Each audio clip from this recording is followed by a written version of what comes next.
Hi, Dheeraj and Janani. Since we are still waiting for Aruna to join, I was just wondering whether we could do a short round of introductions and get to know why you're here today and what your opinions are about truth, nature, and power that brings you here to this room. Dheeraj, if you'd like to go first. Yeah, actually, as you know, my name I'm Dheeraj from New Delhi, and I'm into this, mind aspects of ourselves, which we, all use to, live our daily lives and our reality. So I've been working on, these different aspects of our mind. So I want to share with this, what I've been going through in my own life, which I want to share so that we can incorporate these things that we all go through so that we can help each other out in this way. So that's why you know I like more inclined to this talk. That's why. Thank you for allowing me to talk and No, share. no, of course, this is an open conversation. Please feel Yeah. free to talk. Janani, are you there? Hi. Yeah, I'm Hi, here. hi. Am I audible? I'm Okay. sorry, I can't hear you clearly. If you can. Uh-huh. Hi. Is this any better? It is Hi. better. This is better. Hi, Okay, Janani. okay. Hi. Hi. Would you I mind just got this, switching on your I video? the no, I mean I could do it. The thing is, we just had this cyclone. I'm in Chennai right now, so Oh, we don't oh, have internet. I'm oh my using God. a pretty bad data. You are Thankfully, nothing really you're right in very the midst serious is of the taken up, but conversation. Then okay. So yes, then actually I'm basically into education and I just received this mail and so I just got curious and I thought I would, hmm, listen hmm, and learn. That was it. hmm, hmm.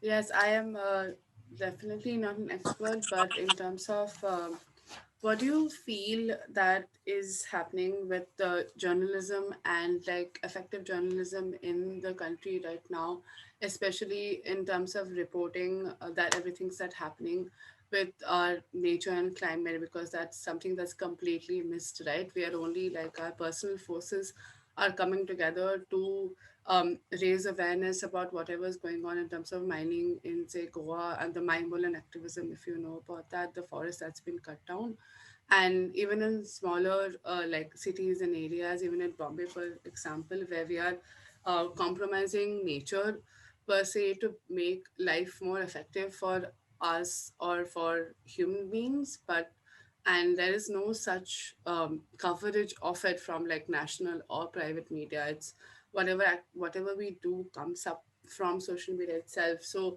how do you feel that we could be like as individuals could be agencies and take up this course for ourselves?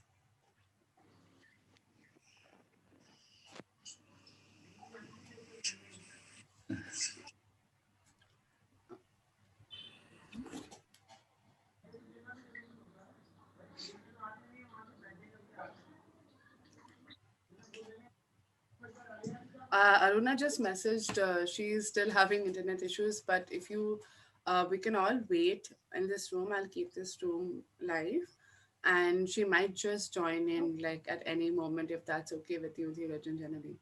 Yeah, it's okay. Like if Okay, we can wait a little bit that'll be longer. great. That'll be Yeah. great. Thank you. uh, what I've been like experiencing and thinking and going through about these changes that we are going through, what I see is nature has its own course to flow with this, and we are not flowing with it. So that's why nature's thing is coming back to its natural self, and if we are not allowing our own selves to work with the nature and every being that lives on this earth, then we need to work, see, to work for our earth and for our beings that other than us, we need to work on ourselves, how we can incorporate these things, understanding of our nature through us, if we don't understand ourselves, because nature is not separate from us.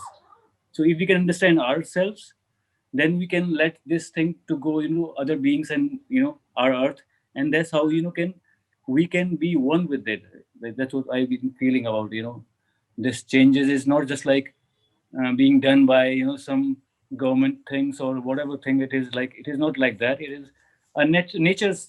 thing that is being, going on for like we are here for that only, to experience ourselves, to express our divinity from this field of earth, which we have to be in one sync with this earth nature. Otherwise, nature is going to do its natural normal thing, which will feel like a calamity and everything that is might affect us, but it is not in that way. If we can incorporate these little things, then we can be in sync with this and can go through it. Right. That's definitely something we should take on our stride. But given how we are in our individualistic lives, I don't think we pay attention to our environment as much as we should. Um, Janani, you just said there was a cyclone in Chennai. Can you tell us a little bit about it? What happened? Actually, it was more towards the south, Pondicherry and Right. Kadalur.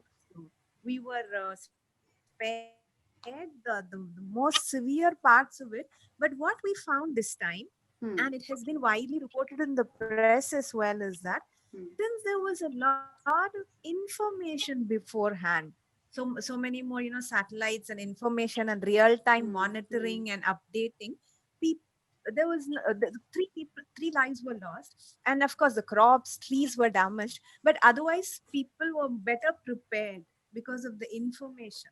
So that was a very huge blessing this time, actually, because we kept getting information very frequently. People were able to take precautions, the government was taking precautions. Otherwise, news tends to spread everywhere also. So because of that flow of information this time, it was actually managed pretty well. But then the other thing is also, actually, it sort of is in sync with what Okay, Aruna is joining the room. Sorry to cut you through. okay. She's joining. Finally, she's here.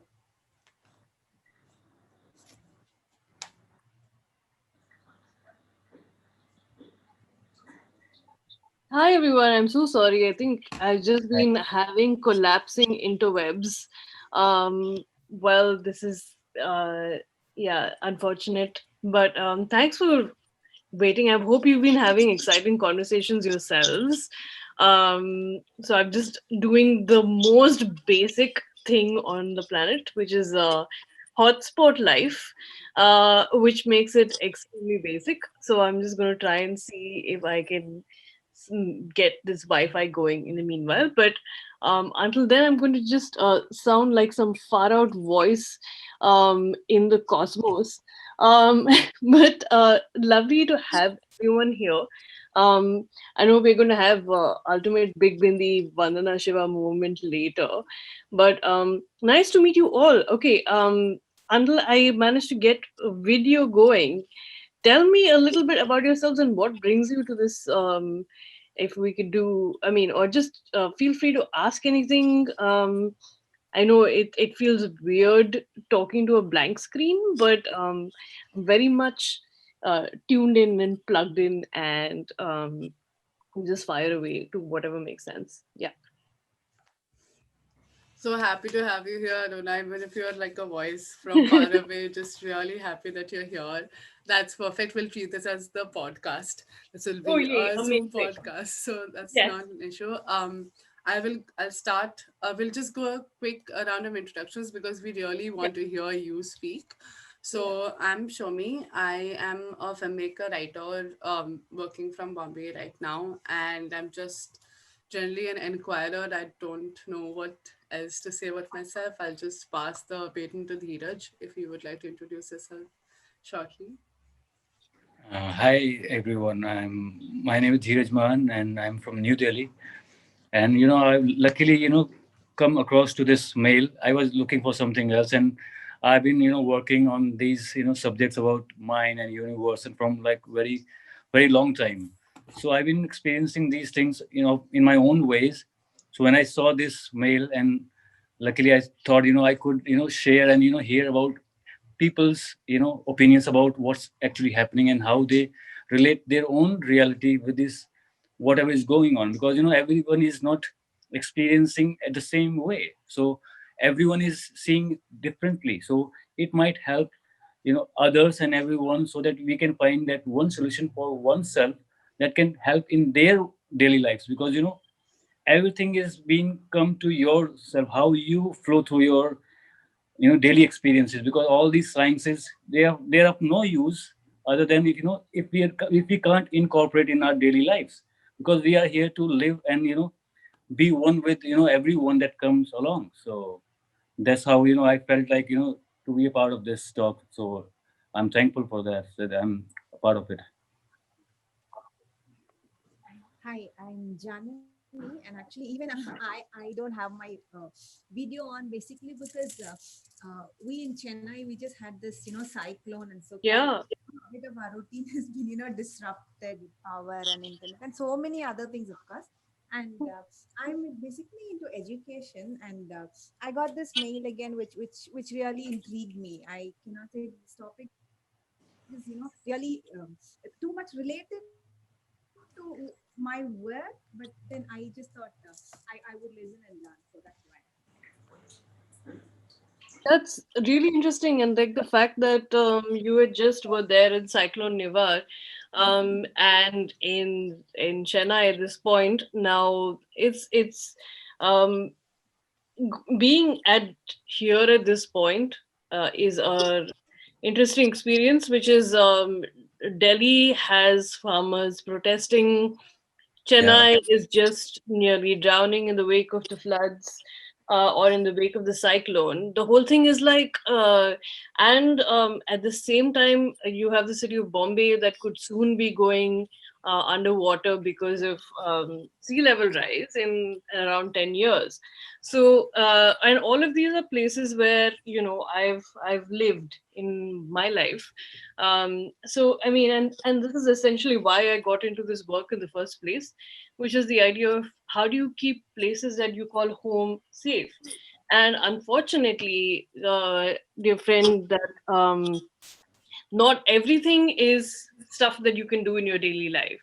You can, of course, some of it is stuff that you can do in your daily life. A lot of it is also influenced by what others do in their daily lives, and whether that's in terms of like, unfortunately, climate change also deals with the emissions of everyone, right? And their policy, their industrialization, how much they emit, and that's decided by governments, and often whether they're Western or whether they're Indian, anything that takes up more of the carbon space is essentially we're at that point. So it's industry, so it's again looking at state policies that are set up, whether it's transportation, but it's also us, right? So I mean, everyone, like, I was also at a different point.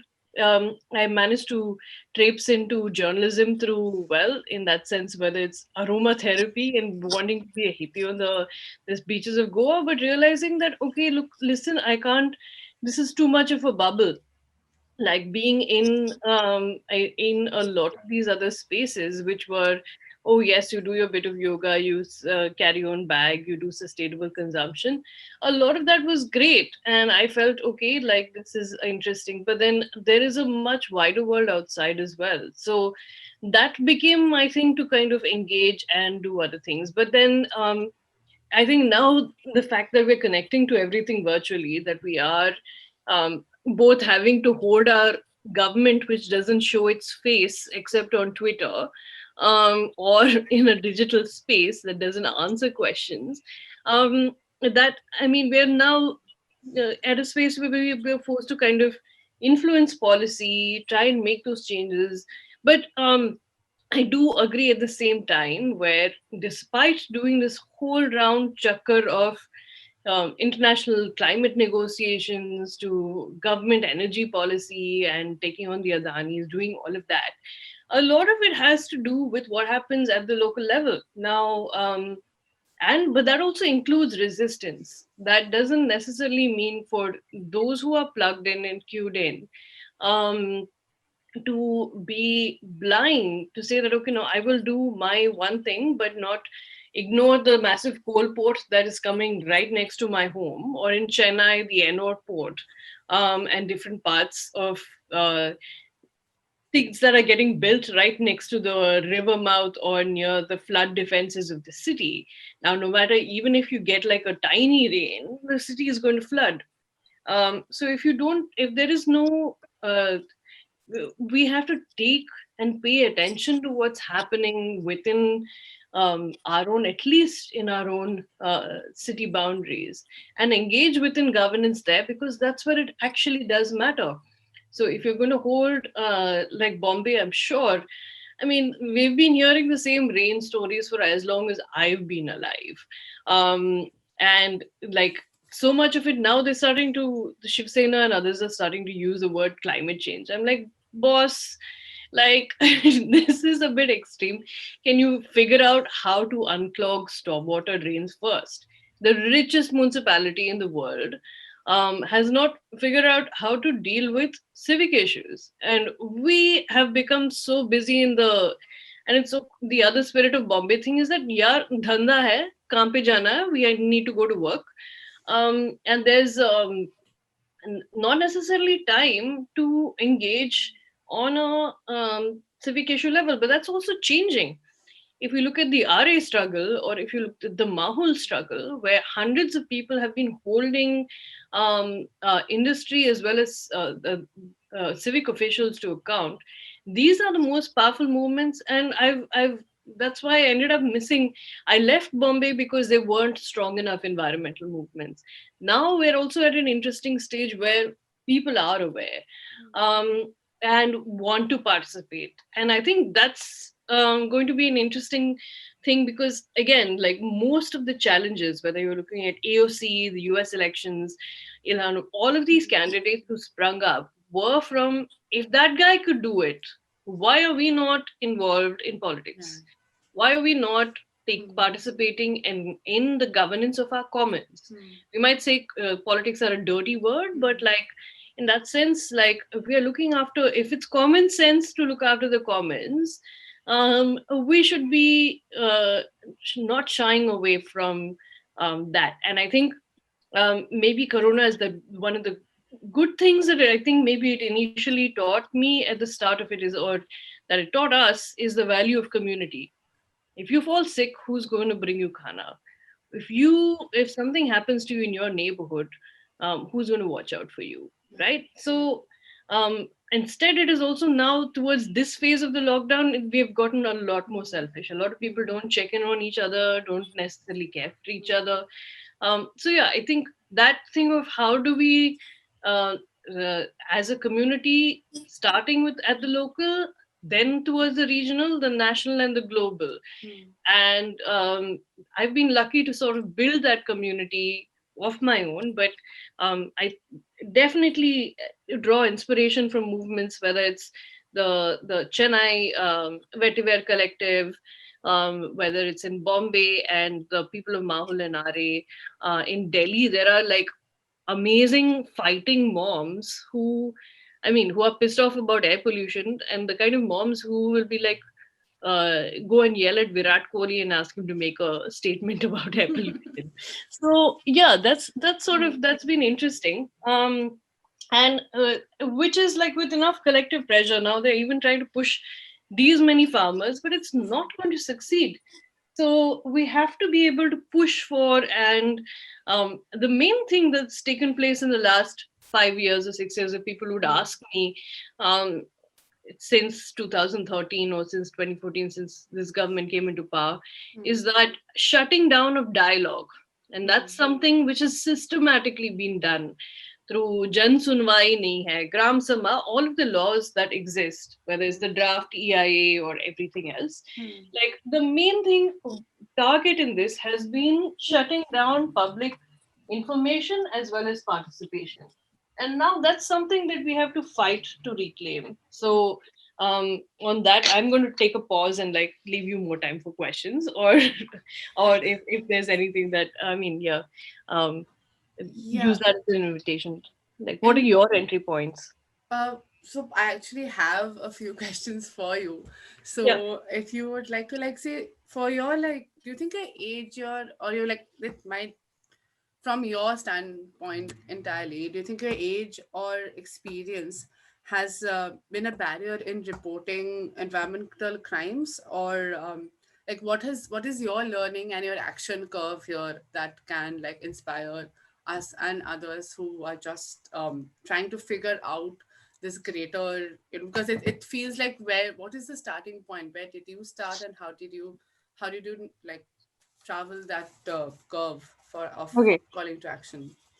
Um, just with a like extremely silly eye on time. Not that okay. Are you I'm like, able to start some video, but hmm. it doesn't seem to be great. And No, then it's my good. It's good to see you.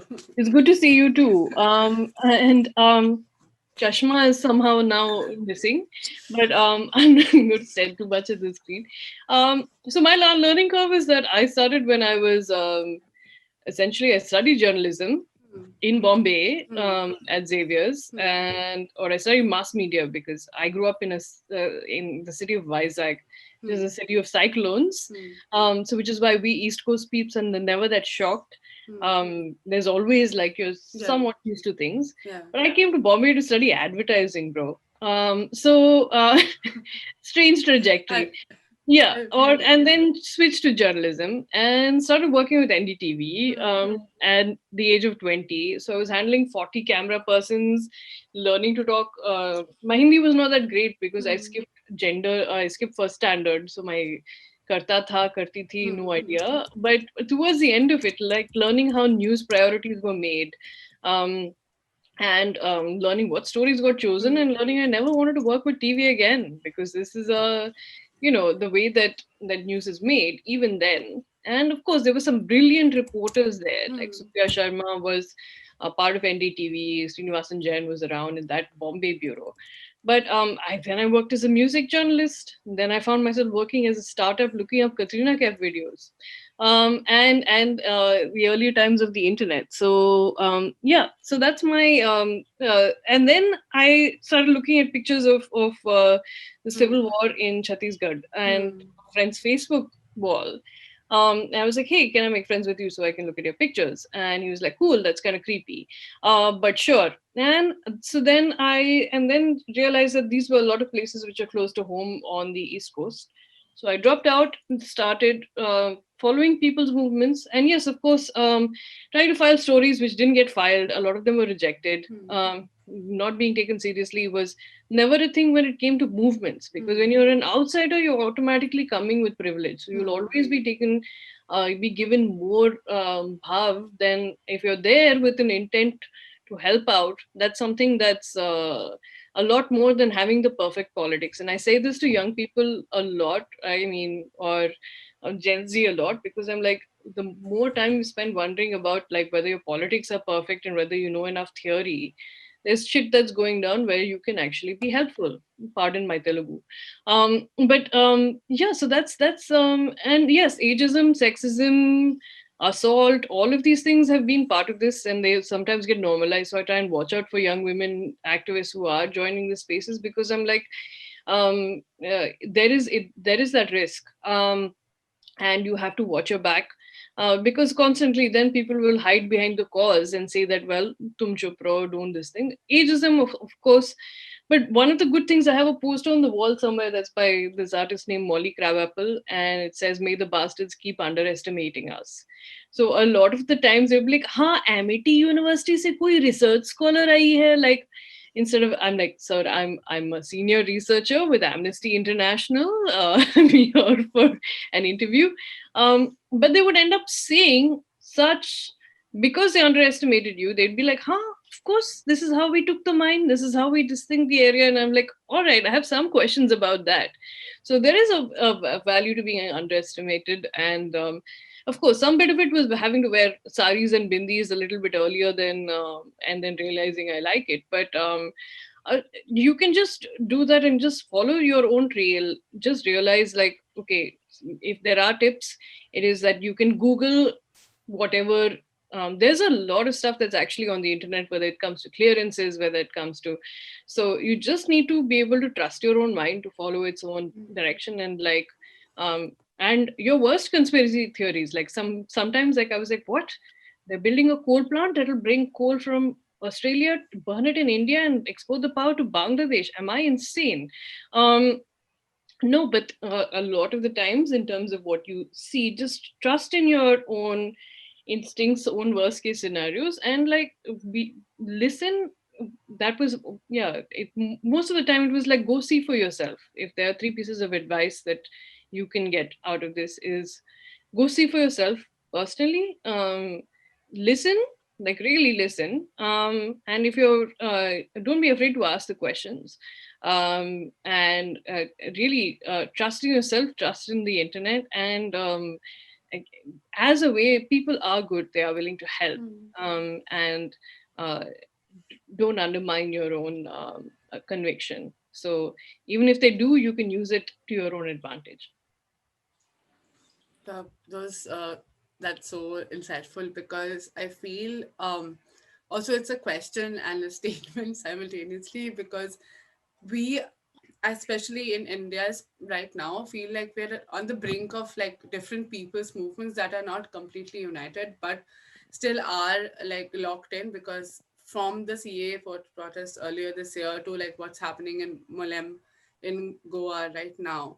So do you think that there is a people's revolution that's like slowly underway here, that can have a larger voice than the like the overarching government, who does not want to listen to the what truth, power, and our problems are? Like, how do we relate, and how do we answer these like the peaceful protest culture? How do we maintain and continue that like strong in its strength that is there right now?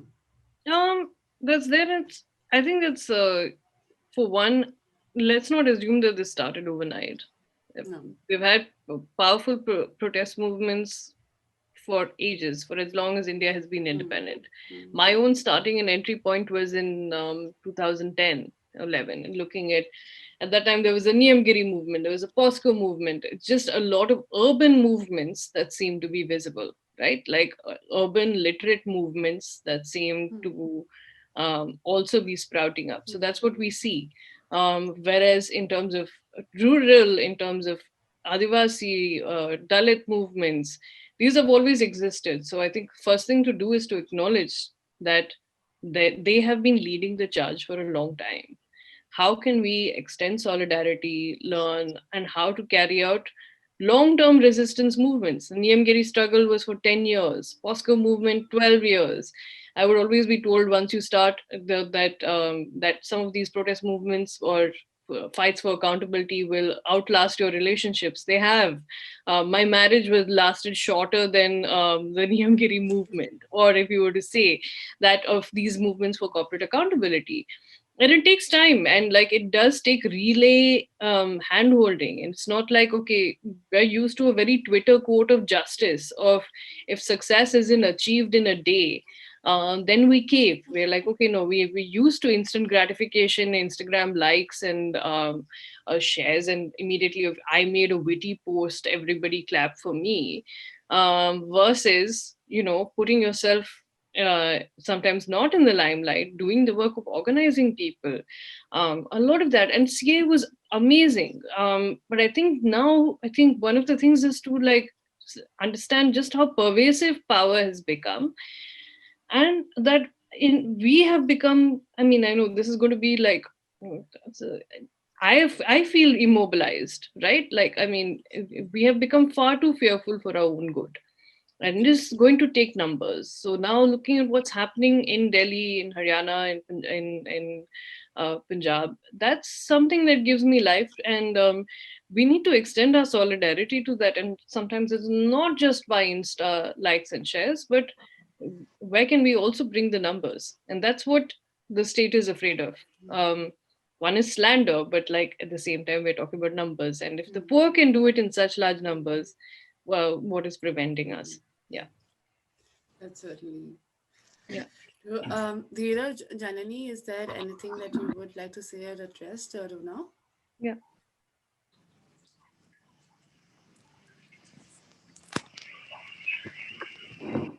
By listening to it all, no questions. Uh, I want to add something. I want to say something about this. Yes. like everything is like going on in all different levels, like so many Right. levels we can't even talk about. So Hmm. we need see, either we are looking for some quick solutions that we have always worked out and never came to Hmm. fruition, so that Hmm. can we Hmm. can work on these. So it's time for us to go to the very basics, why even like everything is being like started. If in what I'm saying is, all these moments that we've been going on from all so long, it has Hmm. always been for one thing, how to oneself, that one person that makes a moment, with their how they're using their, like how they're using their different aspects of their mind which we are not using, to become one with the environment, the nature. That's how we can bring the other beings with whom we are fighting. So there's no fight between the government and everything, because everyone is working in a system which is not like in sync with the nature. That's why everything is being seen like it is not working out. So it's everyone's time now to see what one can do, because earth is not out there somewhere, to take care of. It is from us, this our physical self is the earth itself, and our family, our they are the earth people, with whom we live. So if we can't take care of ourselves and our environment, then how we can take care of things that we are looking for the future, right? So the future can only be seen if we are aware of our basics, from where we are launching these solutions. Are they going to bring that into that oneness, that resonance that we are all here for, to experience and express to this way? So my point is to go to the basics, to to find any solution for permanent solution, if I'm if I say so in that way. Um, I don't know whether the Earth believes in permanency. But I do believe that getting to the root of the problem is essential. Like right now, for instance, if you were to look at Delhi's air pollution problem, the Yeah, fact is that it is a result of a form of agriculture. And I have many issues and disputes with Vandana Shiva, but I do believe that the kind of green revolution in that sense, in terms of the agricultural model which was introduced, where it's made so pesticide, so this thing reliant. The state has an issue of again of water. There's a extremely short turnaround time of a month in which farmers have the ability to be able to remove this. So you have to address the entire agricultural system to be able to solve the issue of crop burning. But again, it's an issue which is not necessarily only so the Punjab farmers say that yeah, we pollute or we burn stubble once a year. You guys chalao industry throughout the time. You can't follow odd even for, like, let's say even 2 months. So then there's also the issue of personal responsibility, and there's the issue of how do we design cities, right? Like looking at yeah, the US, for instance, America without the car is not invisible. You, if tomorrow petroleum were to run out, America would come to a halt. There is yeah, no kirana dukan, exactly. on the side of the street. There's no mandi where you can go and Yeah, buy something. So, I mean, just the big superstores that exist. How do we make this turn things into, like, let's say a 15-minute city? Or how do you, like, everything that you need around you? And that makes even more sense during a pandemic time. How is it less abusive towards nature, more conducive to what is your natural cycle of where you can walk, what you can do? And of course, the connection to nature is, and that I think we're realizing more and more as we're locked in our room. We're like, yeah, I sometimes go out at night and like go and hug a tree, not because it's cute, but also because of isolation. The spaces that we're looking at where we can meet are in outdoor open spaces, and how many we're realizing that that's something that's missing in our lives, right? So that connection is having to be renewed, which is why we have as many people turning out as we do. But the difference being is that you spoke at, things need to of course happen at an individual level, but unless we have community, the individual goes a bit crazy. You need somebody to be able to again, it's admitting that we need each other. You need nature, nature needs you. You need Yeah. people, people need you. Everything is sort of need. You need the water. I mean, it also needs your nutrients at a certain level. So, I mean, that's the thing of the fact that we are interconnected, right? And it's that web of life, and no one is alone in it. Yeah. That individualism is the enemy of what um, is essentially what capitalism promotes, where it's all about the I, my car, my gaddi, my this thing, my Ray-Bans, my.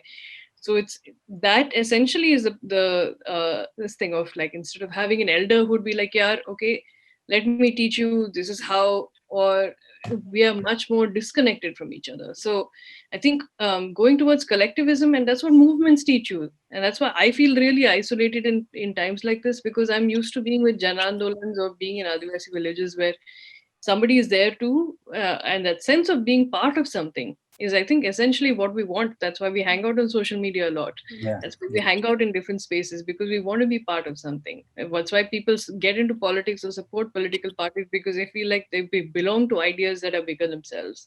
Yeah. Yeah. Except that we do belong on a planet that is bigger than ourselves. So that's an idea worth connecting to, as you said. So Yeah. brilliant. Thanks so much, Deeta. It's a good question. Yeah. I think, Thank you. are we out of time? We are out of time. So this meeting comes to an end here. Thank you so much, everyone, for joining Welcome. in. Thank Thank you you. for your Thank you. time. This has been a very enlightening session. You can go to the Story of YouTube page right now. There's going to be a panel discussion which will be live. So you Okay. can continue watching all the panelists talk on Okay. Okay. more on about this. Sure. Brilliant. Okay. I'm going to Okay. bounce Yes, and jump please. onto this section in 7 minutes, right? Or Yes. Yeah, you okay, can just join now because I guess it's 4:45.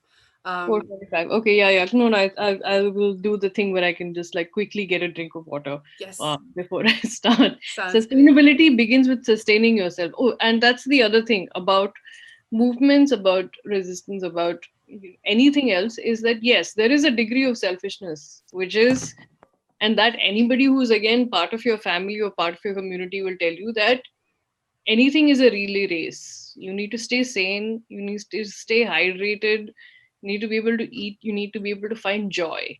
It needs to come from a place of love rather than from a place of anger or just anger and bitterness. I've done some of my finest work when I'm really pissed off, but if you really need to sustain yourself to do work long term, it needs to come from a wider place. And that's why you need solidarity networks, support networks, but also sustain yourself. And sometimes we're like, oh no, do we get paid? Do we get do all of the work necessarily for charity or for free?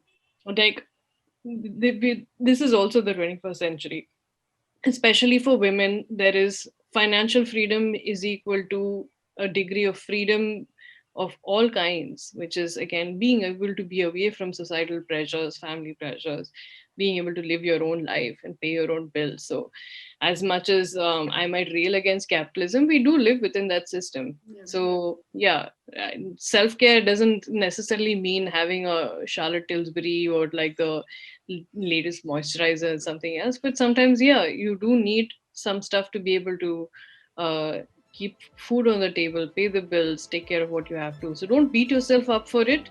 We all have needs, of course, and evaluating what those are um, is a large part of it. But don't also deny yourself what you need to sustain yourself. Maybe you can rewire it to something else and what your soul needs. But eventually, at some point, if you can align your souls to what the planet also needs or what you feel is honorable for yourself, go ahead and do it. So I'm going to go on that note, quickly join the room and